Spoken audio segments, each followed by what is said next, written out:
प्रणब मुखर्जी ने एक बड़ा बयान दिया है और कहा है कि कांग्रेस का 2019 में सर्वनाश तय हो चुका है। उन्होंने कहा है कि कांग्रेस की छवि अब देशद्रोही संगठन की हो चुकी है और अब जनता कांग्रेस का सर्वनाश कर देगी। प्रणब मुखर्जी ने कहा कि कांग्रेस की 2014 में हार भ्रष्टाचारी छवि के कारण हुई थी, पर अब कांग्रेस की छवि उससे भी खराब हो चुकी है और अब लोगों के मन में कांग्रेस एक देशद्रोही संगठन की छवि बना चुकी है और 2019 में कांग्रेस का सर्वनाश होना तय है। आपकी जानकारी के लिए बता दें कि 2014 में कांग्रेस 44 सीटों पर सिमट गई थी।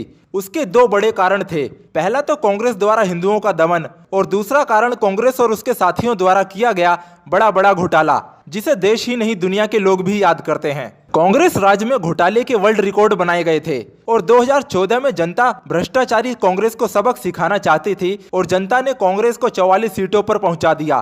पर कांग्रेस 2014 के बाद से देश में जो कारनामे कर रही है, सेना प्रमुख को गालियां देना, चीन की दलाली करना, पाकिस्तान से भारत की चुनी सरकार हटाने के लिए मदद मांगना, पत्थरबाजों को भाई बताना और सैनिकों के सर्जिकल स्ट्राइक को फर्जी बताना, चीन और पाकिस्तान के अधिकारियों से गुपचुप तरीके से मिलना, देश में जातिवाद का जहर घोलना, हिंसा और दंगे करवाना कांग्रेस की अब यही पहचान बन गई है। और 2019 का चुनाव आने वाला है। कांग्रेस एक के बाद एक राज्यों से साफ हो गई है।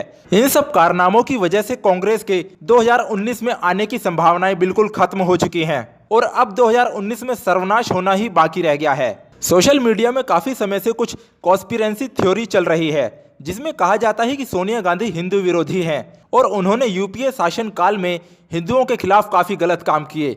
हालांकि इन बातों को हमेशा खारिज कर दिया गया क्योंकि इन बातों का कोई सबूत ही नहीं होता था। लेकिन इस बात का खुलासा अब पूर्व राष्ट्रपति प्रणब मुखर्जी की किताब द कोलेजन ईयर्स में भी हुआ है कि सोनिया गांधी के अध्यक्ष रहते हुए कांग्रेस की नीतियां हिंदू विरोधी रही। यूपीए की सरकार के दौरान ऐसे कई काम किए गए जिसमें हिंदुओं को आतंकवादी और बलात्कारी बताने की कोशिशें की गई। ईसाई मिशनरियों और मुस्लिम कट्टरपंथियों को बढ़ावा देने के लिए हिंदुओं को बार बार कटघरे में खड़ा किया जाता रहा। सबसे खास यह है कि कुत्सित कोशिशों की नायिका रही है कांग्रेस अध्यक्ष सोनिया गांधी। पूर्व राष्ट्रपति प्रणब मुखर्जी की किताब ने देश के आगे एक बड़े सवाल को खड़ा कर दिया है। सवाल यह कि कांची कामकोठी पीठ के शंकराचार्य जयेंद्र सरस्वती की गिरफ्तारी और उन पर लगाए गए बेहुदा आरोपों के पीछे कौन था। अब तक मोटे तौर पर यह कहा जाता रहा है कि कांची पीठ के शंकराचार्य को झूठे मामले में फंसाकर गिरफ्तार करवाने की पूरी साजिश उस वक्त मुख्यमंत्री रही जयललिता ने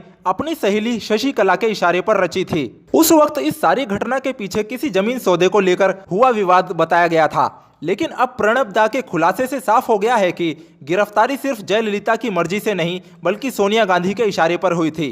दरअसल ये वो दौर था जब सोनिया और जयललिता के बीच काफी करीबियां थी। प्रणब दा ने खुलासा किया है कि किस तरह सोनिया गांधी के नेतृत्व में हिंदुओं को टारगेट कर फंसाया गया है। नवंबर 2014 में कांग्रेस के सत्ता में आने के कुछ महीनों के भीतर ही दिवाली के मौके पर शंकराचार्य जयेंद्र सरस्वती को हत्या के एक केस में गिरफ्तार करवाया गया था। उस वक्त गिरफ्तारी की गई थी तब वो 2500 साल से चली आ रही त्रिकाल पूजा की तैयारी कर रहे थे। गिरफ्तारी के बाद उन पर अश्लील सीडी देखने और छेड़खानी जैसे घिनौने आरोप भी लगाए गए थे। हालांकि यह आरोप कभी सिद्ध नहीं हुए। प्रणब मुखर्जी ने अपनी किताब द कोएलिशन ईयर्स 1996 से 2012 में इस घटना का जिक्र किया है। उन्होंने लिखा है कि मैं इस गिरफ्तारी से बहुत नाराज था और कैबिनेट की बैठक में मैंने इस मसले को उठाया भी था। मैंने सवाल पूछा कि क्या देश में धर्मनिरपेक्षता का पैमाना सिर्फ हिंदू संत महात्माओं तक ही सीमित है? क्या किसी राज्य की पुलिस किसी मुस्लिम मौलवी को ईद के मौके पर गिरफ्तार करने की हिम्मत दिखा सकती है?